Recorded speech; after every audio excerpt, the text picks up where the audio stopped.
This crowd rises to its feet. Vaccaro slammed it home. Garland left wing, free ball. Perfect! Garland front of the lane, locked to Mobley. Pow! And Allen blocked the shot at the rim. Pow! With the left hand and a foul. Welcome to the Chase Down Podcast, part of the Cavs Media family. I'm your host, Justin Rowan. The Chase Down is presented by Fubo, the official streaming partner of the Cavs.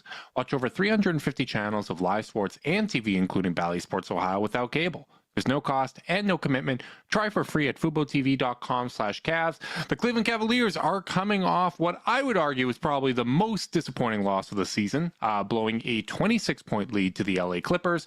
They had a prime opportunity to get one of these two LA games and really make what I think would be considered a successful road trip. If they were to get that game, but now having lost that game, they could potentially face the seedings drop all the way down to 5 if the New York Knicks beat the Milwaukee Bucks tonight. That means the Cavs have an incredibly important 3-game homestand ahead of them. And joining me today to discuss it all is my co-host, Carter Rodriguez. Carter, how you doing, buddy? Oh, man. As you can tell, I'm still trying to gather the words. Because that was...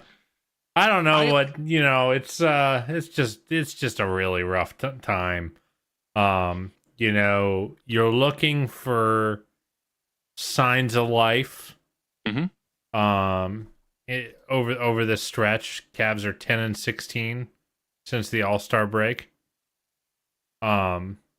Which is not great, Bob. Mm-hmm. They have a negative 4.5 net rating since the All-Star break. The Nets are 2 points better than them. The Bulls are 2 points. The Spurs, the Hawks are about 4 points better. They're actually about 5 points better than them. The Rockets about 5 points better. It's just not happening right now, you know, and we've been talking about how they're running out of time, all this context, but they're running out of time, and like it's just starting to get pretty. The sun's getting low. Sun's getting low, and it's getting harder to see the light at the end of the tunnel, you know? Yeah, and honestly, when the Cavs were up 26 with 6 minutes to go in the third quarter, I was sitting there being like, you know what, this is going to be a relatively easy podcast to do, because I thought there were positive signs against the Lakers. The starting lineups at least looked good in their minutes together. Darius was taking shots and being assertive, carried over to the Clippers game, which you want to see. But when you lose and you blow a 26-point lead, there is nobody that is blameless in that. And, it's nobody there's no one person to blame either. And, the funny thing about, looking at the positives from those two games is, when you don't punctuate it with the win, it can be really hard to take those positives as an athlete and move forward and carry them forward to the next game. Like those good habits you build, it's always possible that there's a backslide after that. And, certainly from a fan standpoint and for myself, there's an emotional backslide. Like I would have been feeling really good if the Cavs came out and they beat the Clippers and they found a way to win that, even after blowing the lead. If they were able to close out in those, final 5 minutes and get a win there, you could say, okay, you had a great half. Things were rolling offensively. You kind of took your foot off the gas. Some of those bad habits came in where you slowed down the pace and you let the Clippers back into it. Some ridiculous shot making as well, but at least you found a way to go out and win. And unfortunately, they weren't able to do that. So now, as I said, if the Knicks beat the Bucks today, that means the Cavs are in 5. If they don't, they're in 4. Looking at the remaining schedule, you have to win all 3 of these games to really feel good about your chances of getting home court. And you probably have to beat Indy if you want to hold on to 5. Potentially, yeah. They're a game back, and they'll have the tiebreaker if they win. They might already, actually. No, they don't. It's 2-1. So either way, actually no, the division. I don't even. I think Indy will get the tie. Will get the tiebreaker if you lose to them, and they're 7-3 in their last 10. They're playing well, so you could really be looking at in a 2-week stretch going from, man, if things break just right, we have a chance at the 2 seed, to fallen all the way down to 6. They're not mathematically out of the play-in, but they'd have to lose out, and Miami would have to win out. Yeah. Which, that would be pretty unlikely, I would say. But yeah, I mean, long live the 2 seed. We hardly knew ye, and home court's looking further away too. Yeah, they really would have had a chance at competing for the 2 seed or potentially passing the Milwaukee Bucks. The Bucks still, like, that is still in play should the Bucks lose today, just because of their remaining 4 games. The Cavs would just have to win, 2. If the Bucks go 2-2, the Cavs would just have to win 2 of their games, I believe, to catch them. But that Indiana game, like, we'll get to it a little more in depth later. At Toronto, at Cleveland versus Atlanta. They very easily could go 3-0 to end their year. Honestly, both of these teams could potentially go 3-0, and it's going to come down to that Friday game. Like, that's a game that shouldn't matter as much as it's going to. But yeah, really, correct me if I'm wrong. I mean, if both teams, if the Cavs go 2-1 and the Pacers go 3-0, won't the Pacers jump them? Yes, I believe so. Yeah, Oof. Yeah. So I'm saying that's a really important game, and that's probably the last opportunity for the Cavs. Like, if you're looking at this, when we talk about running out a rail runway to get things back on track and build upon positive momentum, that's really your last opportunity to make a positive impression, right? You're going to have 2 days off here after this road trip, regroup. Try to get things right against Memphis on Wednesday, which should be an easier opponent, but we have seen them drop games like that. Take care of business there, have another practice, and then you have kind of your last marquee game of the season against Indiana. And, if they come out and they look strong in that game, I think you can start to have a little bit of confidence. If they don't win that game, it's just going to feel hard because you're not going to have any recent track record that says, the Cavs can play at a level that can beat one of these top 8 teams in the Eastern Conference. So we can get into that a little more in depth, but I do want to kind of go over this Clippers game because there was a lot of good and then a lot of bad in quick succession, and it definitely caused whiplash for me. Yeah. Let's jump into it. I'll let you take the lead.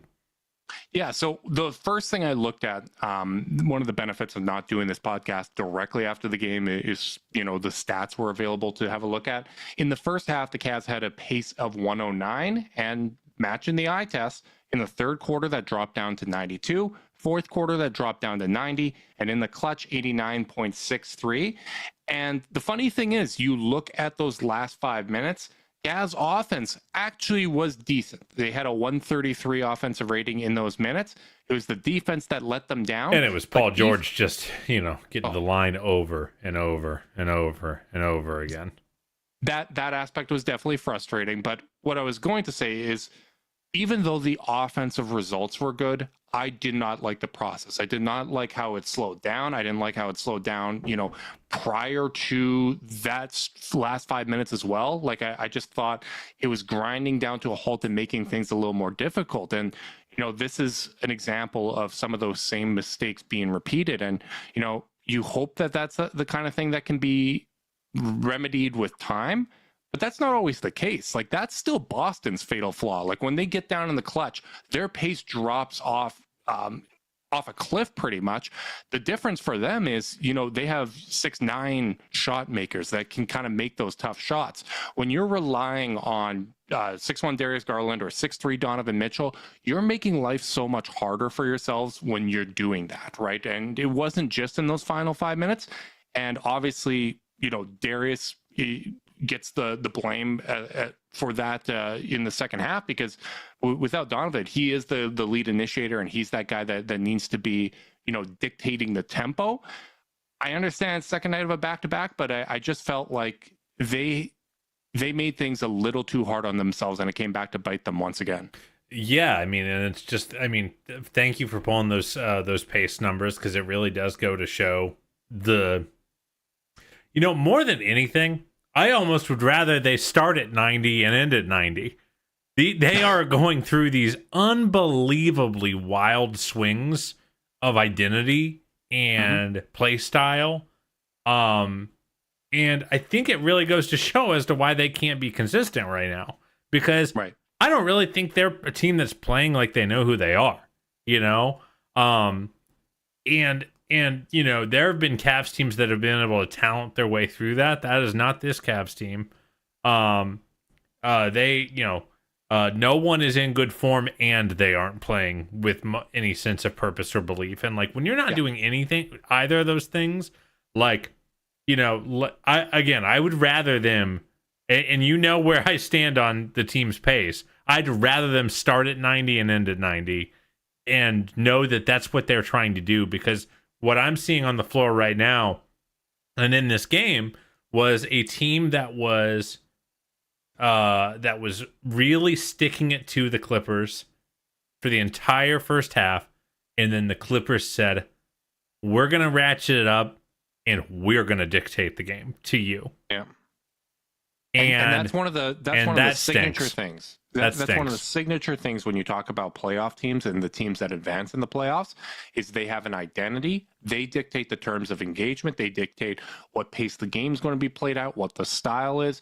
Like, that's where you want the Cavs to get to. And it just seems that, you know, since the All-Star break and with the absences, trying to reintegrate pieces and everything, they have not been able to get to that point where they are dictating the terms of engagement. And I think that's the best way to say it, is they're just not playing with an identity, with a consistent identity. And, you know, it wouldn't be frustrating if I didn't think they couldn't do better, right? And it's even more frustrating when you see those examples within each of these games where, you know, you start off well against the Lakers, you start off well against the Nuggets and the Suns, and your starters play really well, and you get out to a 26-point lead against the Clippers. Most first half points you've scored all season, and you do it, you know, without Donovan Mitchell. That was a great sign. It felt so good to see them come out and do that. And then it's just the backside. It's just not being able to sustain that. And that has to be the expectation. You have to recognize what is going well and continuing to go back to that, right? Like, that's one of those traits of a successful team, is identifying your strengths and really sharpening them, making sure that those are your go-tos when things start to slip, because basketball is a game of runs and momentum is such a big part of it. When those instances occur, you go back to those strengths. And I just don't think that the Cavs are doing a particularly great job of doing that right now. No, they're not. And that's, it's, you know, and it's why they're not winning any games. You know, yep. It's that, you know, it almost, I was sitting there watching that Lakers game. I was like, this kind of feels like when the team was really, really bad in like Darius's rookie year, where you'll see 7 or 8 minutes of stretches where you go, oh, that's the vision. That's that and it kind of, it's kind of that food that kind of keeps you alive during the lean times, is those little 7-8 minute stretches. But then you lose a lot because you can't win games you can't only play 19 good focused minutes a game in the NBA. You're going to lose, you know. You really need to be, you know, commanding, you know, 30, 34, 35 minutes a game of really solid play, because, you know, other teams are also going to, you know, they have something to say about it. You're never, very rarely you're just going to get a wire to wire 48-minute domination. And it's just kind of, especially not against the teams that we actually care about the results. Sure. With, right? Like the Clippers and all these playoff teams, that those are the ones you want to measure yourself against. That they're not just going to roll over and let you have 48 minutes. Yeah. So like, but again, I'm just not seeing the team. They're not able to stack successes right now. When they do play a 6-minute shift, they right now they kind of have a tendency just to literally throw away everything that was working. You know, sometimes it's not even like the other team they're playing is making an adjustment.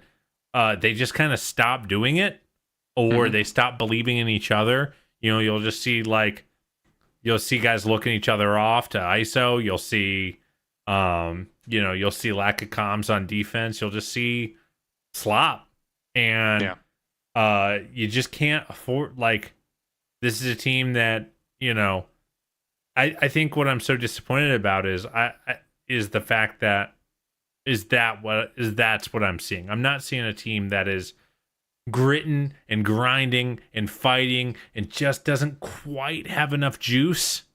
Mm-hmm. You know, they're losing games they should win. They're blowing leads they should keep. They're not staying connected to other teams that are in good form. You know, it takes one haymaker right now to send this team to the mat. And that's really they're not connected on the defensive end, right? Like that's kind of one of their primary identities. And you know, you talk about not necessarily trusting one another on the court, or you know, not making the right pass right away. That was one of the hallmarks of that successful run that they had. You know, the 18-2, the ball had momentum, the right play was being made, and guys were being trusted to make those right plays. And that's another one of those examples of you can build up good habits, but do those habits sustain when adversity strikes, when things become more difficult? Are you going out and you're executing? And that and the answer right now is no. Brother, I was getting ready I was actually thinking about kind of, you know, I always use that little monologue about, you know, culture is actually tested under duress, not when things are going great. And like, I think, I guess maybe last year's playoffs, you would say this too, but I think this is one of the first times that I've seen the culture be tested and the Cavs not come close to meeting the mark, you know, not able to still fight and figure it out. Not just be the sum of their parts, but being the less than the sum of their parts, you know. And you can point to all sorts of stuff. Like the starters had another good game today. I think they had a plus 12 net rating in their 15 minutes today. They were plus in the last two losses as well.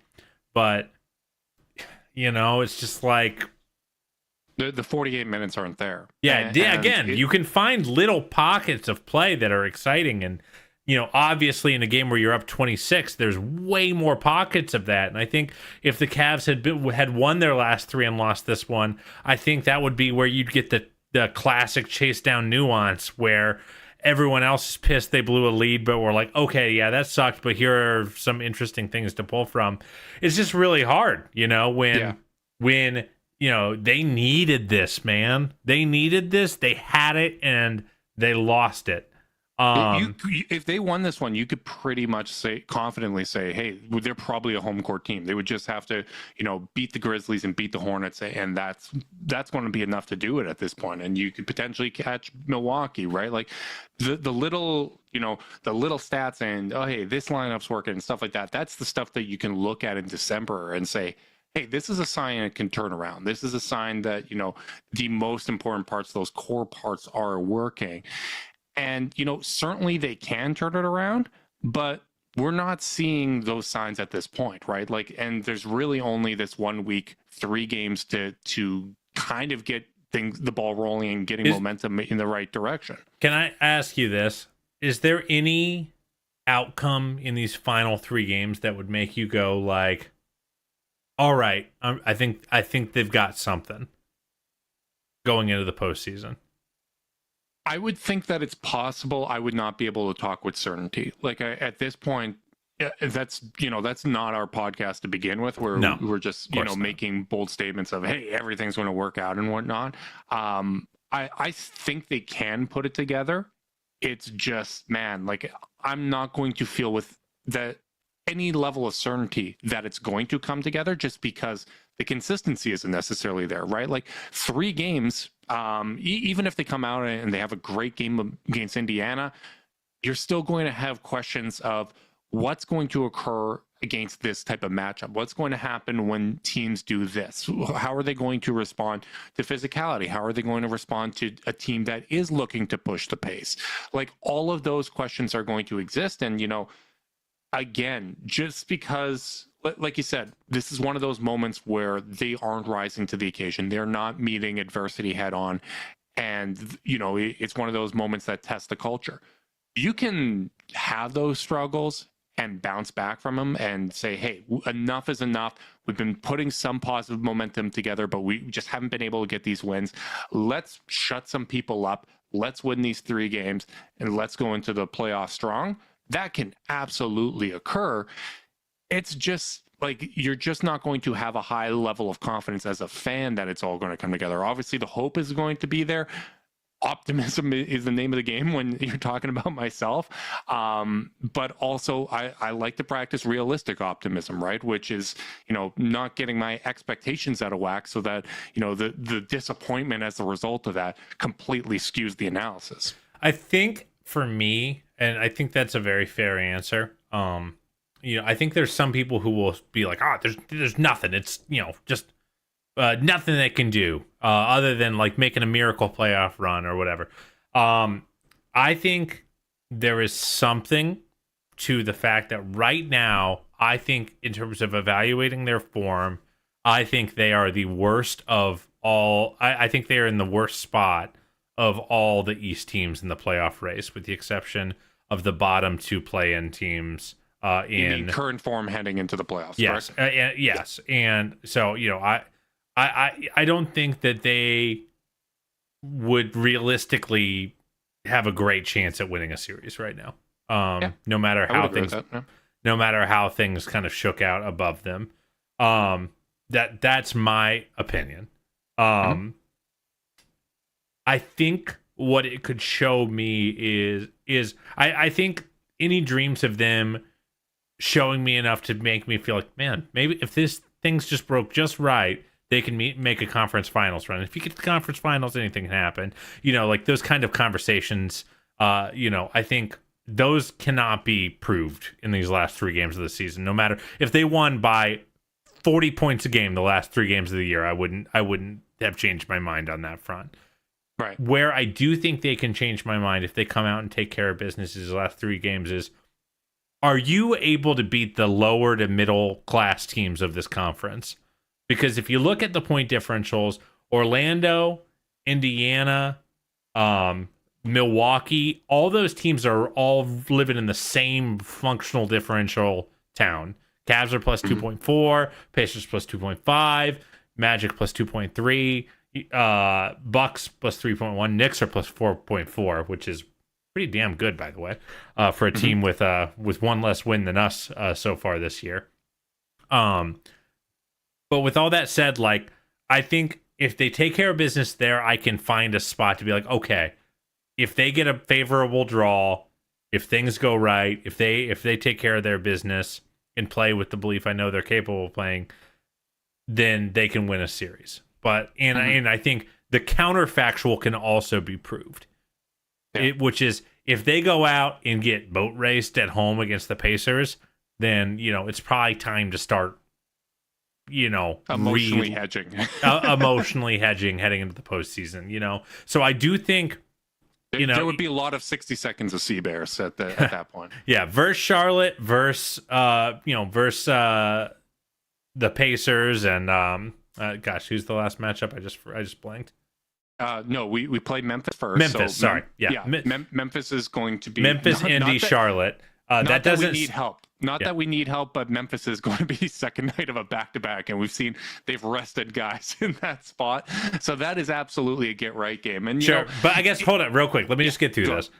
That final 3-game stretch, no matter what the season was, I didn't expect to get anything out of that or learn anything out of that. I do think there's now something to learn.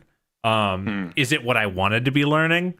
No, but there is something I think I will glean from these last 3 games, or at least I hope to glean. I mean, we're certainly going to try to, right? Like these are going to be all incredibly important games. Each one of them gives them a chance to, hold their ground and get home court, because, if you're going into the playoffs and you're not at your best form, you at least want to have home court, right? And we saw the flip side of, having a good record going into the playoffs last year, and it didn't change the result, right? Like the struggles that they had still ended up occurring. Well, let me tell you, Justin, I would rather be having a good record going to the playoffs. I would too. I know. That's what I was going to get to, which is right now, we're just so hungry for those signs, right? Like we're so hungry to see the team that we've seen at various points this season, right? Like I liked seeing that Donovan was moving better laterally defensively. Like that was a really, really good sign to me against the Lakers. I think if this was a normal circumstance and the slide wasn't so prolonged, we would say, hey, this is the 15th game in 27 days. They've traveled between each of them. Second night of a back-to-back, no Donovan Mitchell against a very good Clippers team. Like, this would be an understandable situation.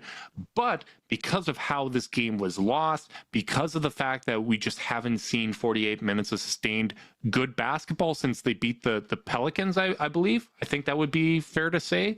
Like, you know, you can count the Utah game if you want, but for me, like, the last one that really made me feel confident was that Pelicans game. So because it's been such a prolonged period of time, like the normal kind of context and factors that you'd be, you know, taking into consideration as an emotional fan, that's just not there for me because I want my team to start clicking, right? Like it's hard.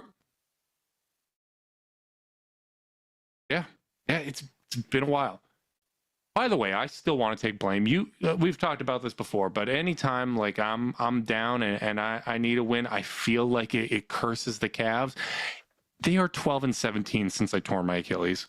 Like, it's me. It's my fault.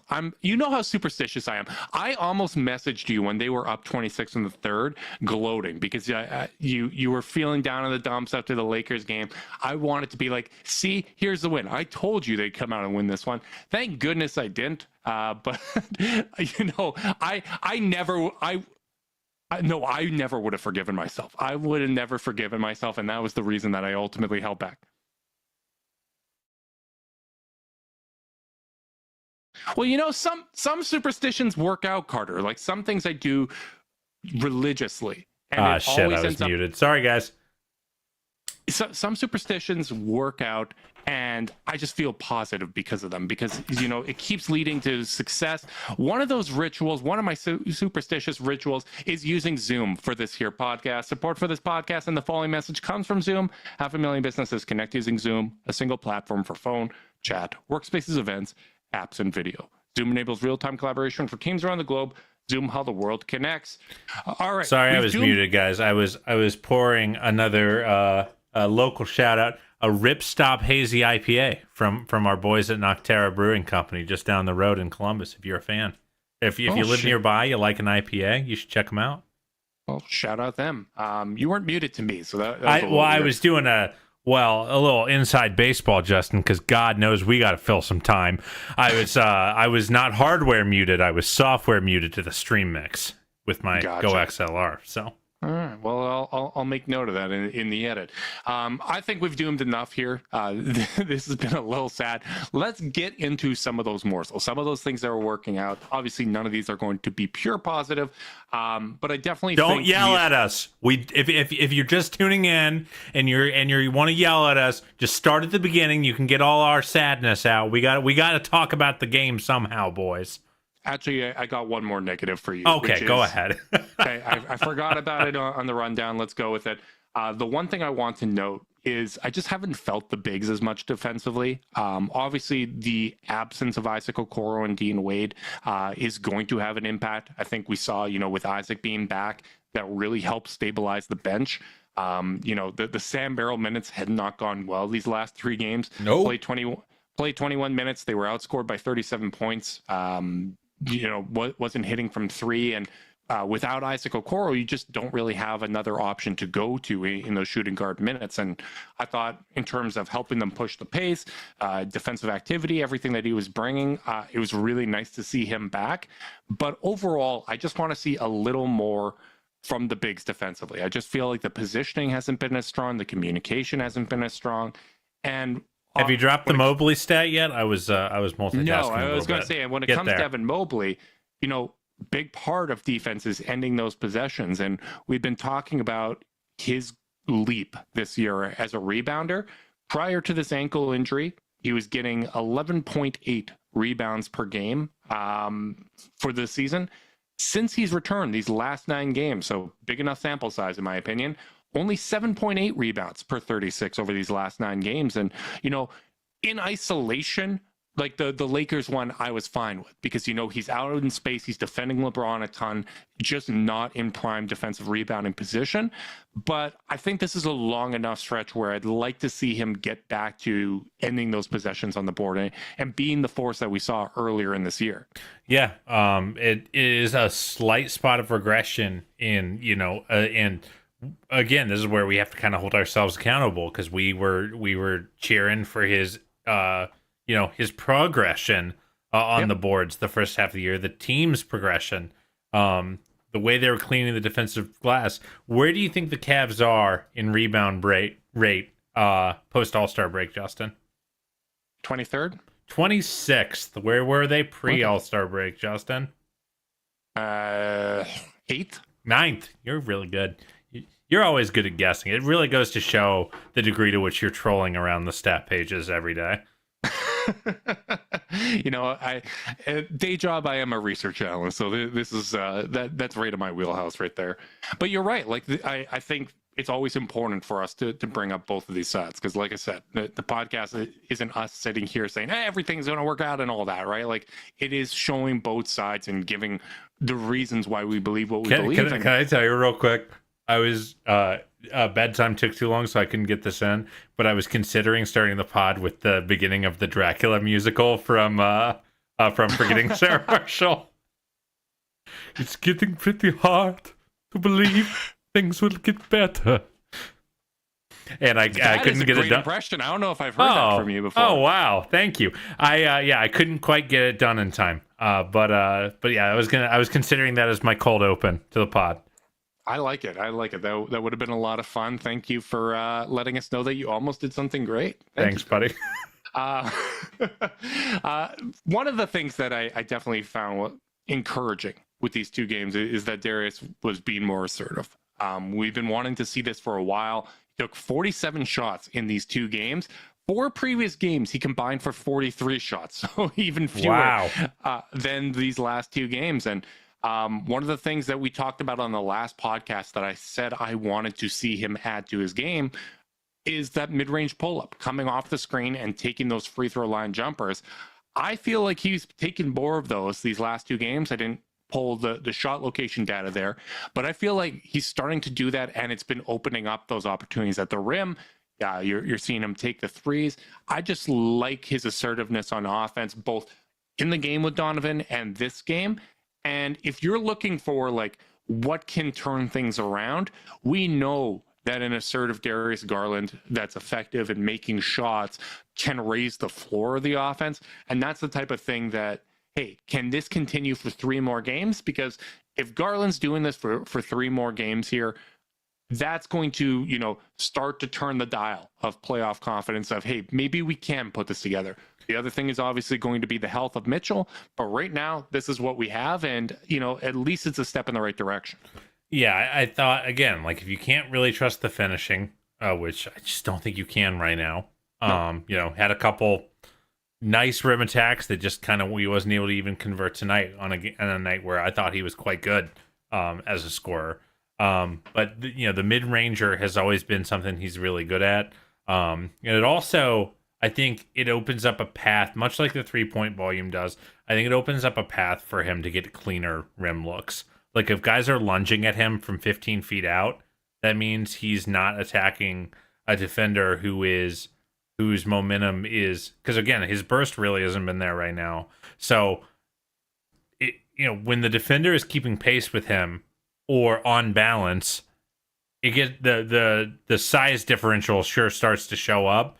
But when a defender's momentum is going forward and he can use his change of direction speed to get past him, he had a couple of those finishes today where, defender was flat-footed or trying to close out, and he was just able to blow past for an easy layup. Like, again, I just think when the touch isn't there, he needs to find inroads to cleaner and easier finishes. And hitting 2 or 3 mid-rangers in a row, which he's capable of doing, I think opens those doors a little bit. Or for easier internal passes where he's not trying to, fit it through a millimeter window that the big still has to go down around his ankles to get and try to finish once the defense has already recovered onto them.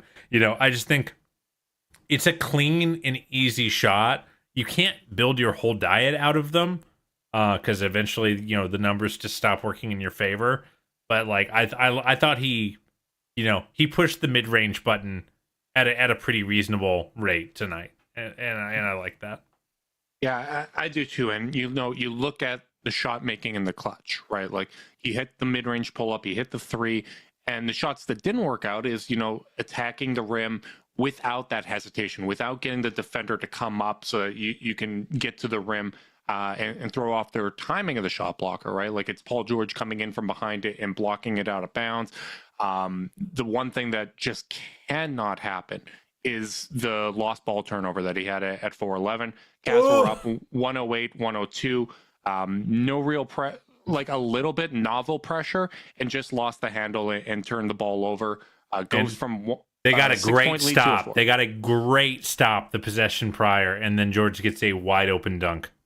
Yeah, at the very least, you need to get a shot in that situation, and you never want to blame it on necessarily one play, but that is such a momentum killer. That gives the Clippers so much life because you go out and you get a bucket there. All of a sudden, you're up 8, right? Like, and you're feeling so much better about your ability to close that out. And yeah, it sucked that the Clippers were hitting tough shots and whatnot, but those are the type of mistakes that ultimately cost them. Like I'm more comfortable assigning blame and responsibility in those spots rather than just being like, man, Amir Coffey hit his first shot of the game with 47 seconds left. And all these tough contested shots were hit. Like, yeah, Paul George is going to do that, but that's why you build a cushion. That's why you get out to a 26-point lead, because you understand that these great players are going to hit tough shots. And sometimes you can't control that. All you can control is the parts you're responsible for. Yeah, absolutely. So, it's frustrating, man. It's just you just can't give up that turnover, and it's like, again, none of this is a problem if not everything is all, similar to how they're not stacking successes, they're kind of also stacking bummers, and like dribbling off your foot up 12 who cares, it's like, oh hardy har, what a silly mistake. When the Clippers are bearing down and you're doing everything you can to hold them off, it's like, God, can we get a break? So, ultimately, I do think Darius had a much, much better game than he's had as of late. I didn't feel the turnover. He had 5 turnovers. Other than that one, I wasn't like, oh, what a horrible game. Ball control Darius game. I thought he was fine. I will say, whether it's Darius, whether it's Donovan, LeVert, they got to be a little more cautious right now, because you can tell that Jared Allen's a little worn down. I think they need to be a little more cautious about kind of force feeding him in the paint, because too frequently they're throwing him the ball when he has position. And normally, like when Jared is, at 100% and he's playing his best basketball, he's coming to the ball, catching it, and then turning and getting aggressive. Right now it feels like too frequently he's kind of out there just kind of reaching for the ball, and whoever he's kind of posting up is able to deflect it and break that up. There's a lot of turnovers in those instances, and I feel like that's where you're seeing a lot of these live ball turnovers from some of the guards. Is he just doesn't seem to have it as much, and it's force feeding. Like there's times I think there was a possession where Darius did that, where he could have had an easy kick out to the corner, and I believe it was Max there, right? Like make those passes rather than trying to force feed it on the interior, because honestly, there's probably just a little bit too much Jarrett in their offense right now. Yeah, I mean, if you listen to the Dunker Spots, really excellent and actually pretty optimistic breakdown of the Cavs. Maybe will be less so after these past couple games in their East breakdown. They talked about how Jarrett's led the team in total points post All-Star break. At least he had like a week ago, and yeah, it's just a burden that you probably is a little bit too much. If you were watching the live stream, you saw me smiling while Justin was talking there about Jarrett. It's because I was thinking about, remember in The Last Dance when Rodman got asked Phil for his vacation to go to Atlantic City and just go party for like 48 straight hours, or go to Vegas or whatever it was, and then just came back to the team like fully bought in. It's like, kind of feels like Jarrett needs that to go play Pokemon. Just give him 48 hours, let him completely disconnect, unplug, and come back ready to go. You hope that you can get a little bit of that going into the postseason for this team. It's funny. I was thinking about this as well, and this is probably a little bit of a diversion from talking about the game. So feel free to corral us back. I almost wonder if you're the coaching staff. You're going to have about. Gosh, when does the regular season end? It's the 13th, right? 14th. You're gonna have 5 days until the first playoff game, and I think in ordinary circumstances, you're like, all right, season's over. Let's go in and film review and drill. I almost wonder if I'm the coaching staff, I'm just like, coaches, we're gonna go work, but players take 48 hours. Yeah. Go hang out with your families. Don't think about basketball for a minute and just reset a little bit. Reset your mental and emotional and physical clocks for 48 hours. It's like the equivalent of shutting off your PC for a day and letting it just cool off before you turn it back on. Just to see if that can kind of kickstart things and get people excited to be back in the gym. I don't know. What do you think about that? Yeah, I was thinking about that too. And, I was thinking about that emotional reset. Like, obviously, your joke is funny, but I was like really thinking, okay, is there an opportunity here? Because you think about it, obviously, they're flying back to Cleveland today or tomorrow. Who knows when they're doing that. But they're traveling back to Cleveland. And if they take care of business, if they win these next 3 games, I still feel good about their ability to get home court. Like, just looking at the matchups and whatnot, I think they would end up as a home court team. That would effectively mean you have 16 straight days in Cleveland.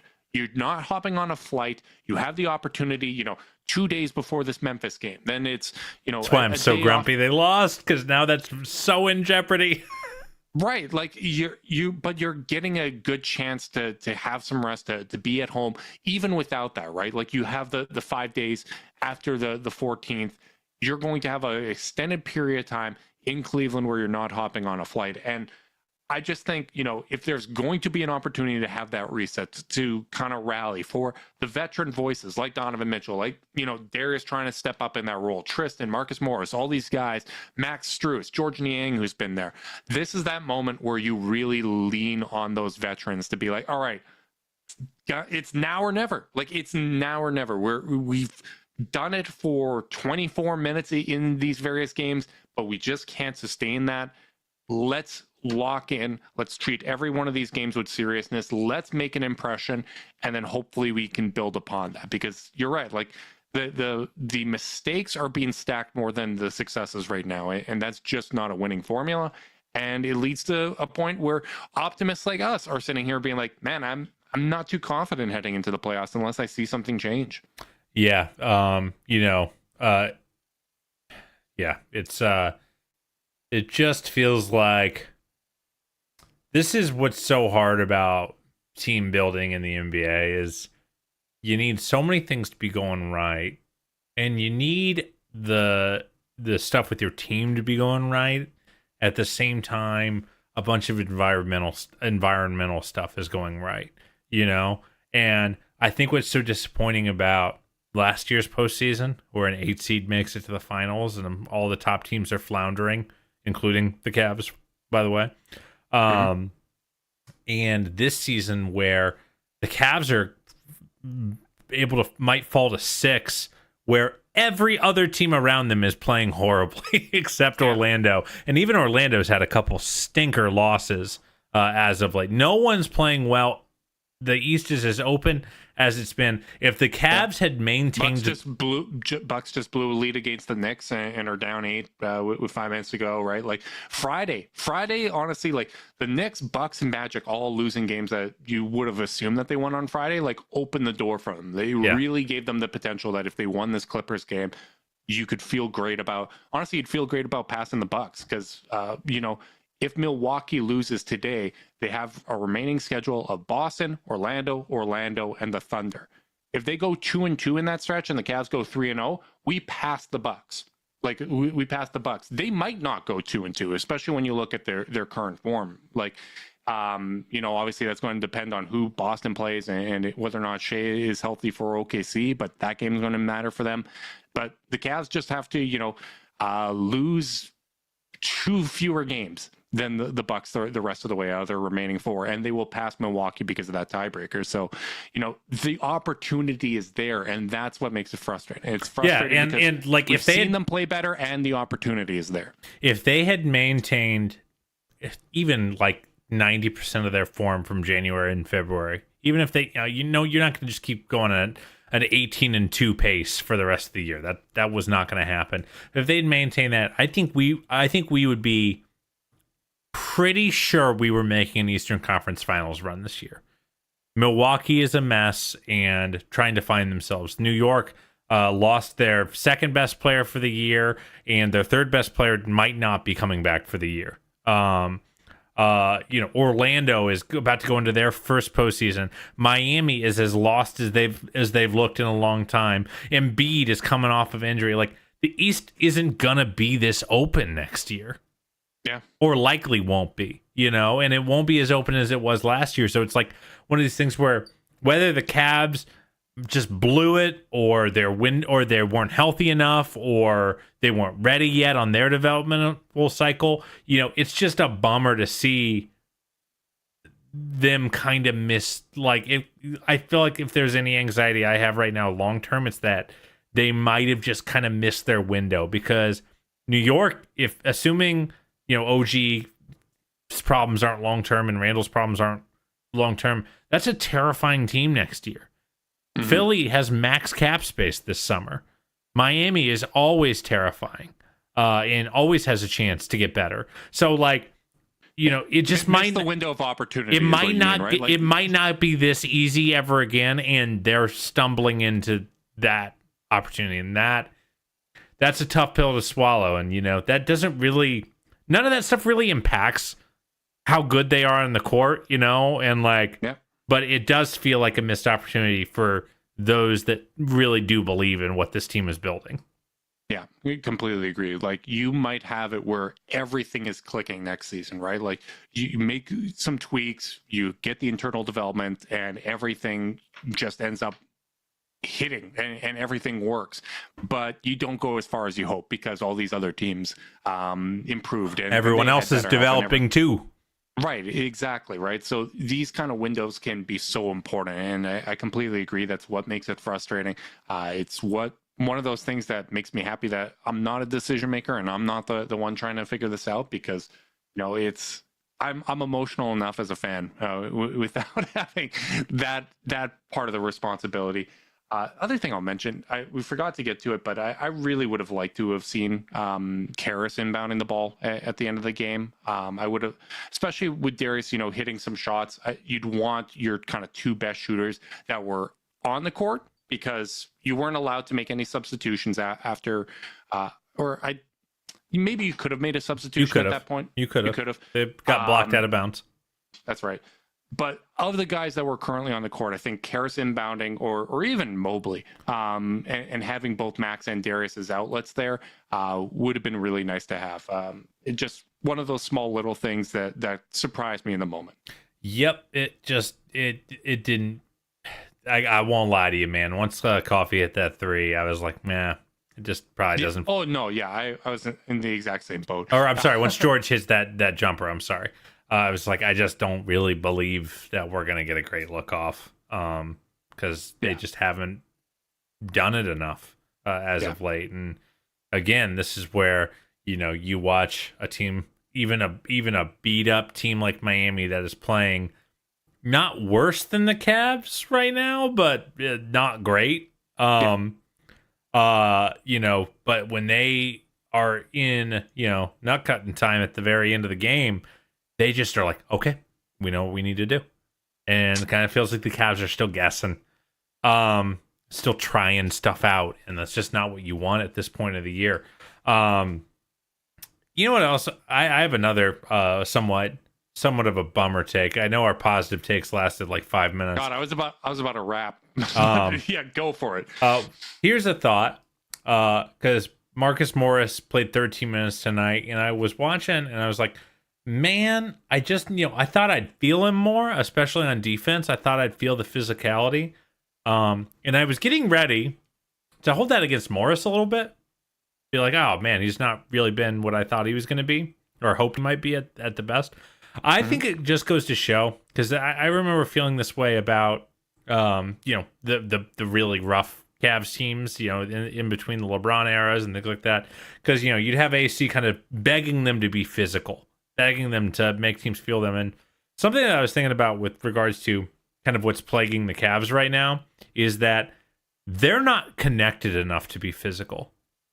If you're not in position, if you're not already playing good scheme basketball, you can't bump guys, you can't hit guys, you can't dig that elbow in to the side to jam the screener because you're already having to switch or you're trailing 2 or 3 steps behind. You can't be physical. You get called for the foul because you're not in position. It becomes that much more evident. Yeah, you can't do. If you're not playing connected defense, if you want to be physical, really what you're saying is you want to be cheap shot artists. You want to do dirty stuff. And I never have wanted the Cavs to do dirty stuff because I don't think that's winning basketball, let alone, aligned with my ethics. But like you can't do the kind of tweener nasty physicality stuff when you're just not touching the guy you're guarding that much. And it kind of feels like that with the Cavs right now. There's not a lot of physicality because they're not even in a position to do that. And I think I was getting ready to be a little frustrated with Morris and be like, oh man, I feel like he's coming in 3 steps behind the play. So, he's not providing the edge I was hoping. The defense, the team defense enables roughness and physicality. And they are not playing well enough to enable it. Yeah. And especially at a time where, the physicality has changed in the league, right? Where we've seen since the All-Star break, you are allowed to be a little more physical. For this to be the time where the defense isn't in position and not taking advantage of that, when from a roster construction standpoint, that should be kind of one of those bread and butter things. And honestly, like when you look back 2 years ago on that initial run that they had, defense was the calling card. That was when the NBA was allowing a little bit more physicality, and they were trying to get rid of some of the grifting to get to the free throw line. And Cavs are going straight up. They're physical. They had the 3 towers out there, and it was working. That is being allowed now, and they're just not taking advantage of that. So it definitely is disappointing. I agree with it. I don't have much to add there other than your ethics are a little bit better than mine. You're damn right they are. I was definitely someone that became a little bit of a cheap shot artist every time I got grumpy, which not proud of, but I'm at least comfortable to admit it. I'm just a bad person, but no, you're not, buddy. I like to think you've grown. maybe just a little bit, but if enough of a run happens, it's like hockey. I'm getting ready to put the enforcer in. Someone just swing on someone. Let's get this going. So I'm not fully evolved, but we will be back after Wednesday's game and probably predominantly breaking down the matchup against the Pacers. They'll be coming up on Friday. So big thanks to everyone that tuned in live on YouTube. Make sure you like and subscribe. Click notification bell so you know when we're going live. If you're listening via podcast and you want to support us, leave us a rating, leave a review, subscribe, unsubscribe, resubscribe, and help cook those books. If you want to be part of Chase Down's exclusive Discord chat, send a screenshot of that review to chasedownpod@gmail.com. However you choose to support us, we really do appreciate it. Make sure you guys are staying safe out there. Until next time, go Cavs.